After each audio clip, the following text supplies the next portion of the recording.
Welcome back to Rough Diamond Recipes. Today's recipe is coconut and coriander dal. As normal, a full list of ingredients can be found down below. Those of you who follow our channel know my wife's broken her arm at the moment. But being the caring, considerate husband I am, I've designed this recipe so she can cook it with one hand. How caring is that? Anyway, on with the cooking. First thing we do is heat the butter and oil in the pan till it's nice and hot, and add the onions and fry until they start to take on some colour.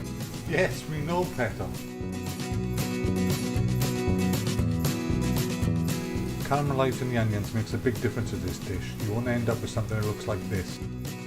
Then when this is achieved, it's time to add in the chilies and tomatoes, salt and pepper, and give it a good mix.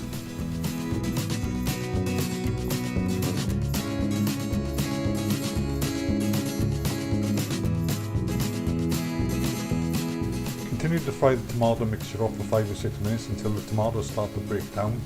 Then it's time to add the curry powder and mix in, and the red lentils and mix in.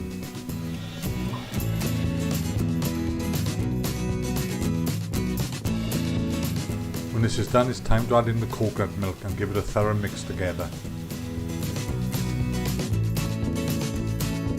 Then turn the heat down to low, put a lid on the pan and cook until the lentils are nice and soft. Don't forget to stir it occasionally to prevent it sticking. That noise you can hear in the background is my wife hoovering the stairs with a broken arm. Can you believe it? Do you have to do that hoovering now? I'm trying to narrate a video, you. I'd shut up if I was you, if you want your coffee in the morning. Sorry I interrupted, sweetheart. You crack on, pet. Anyway, when the lentils are cooked and your wife's finished hoovering the stairs, it's time to mix in the coriander. Cook for a further minute or two and then serve. Hope you enjoyed this video minus the hoover noises made by the one-armed bandit I call my wife. Feel free to subscribe, share and like, and hopefully we'll see you soon in the next one. Bye for now.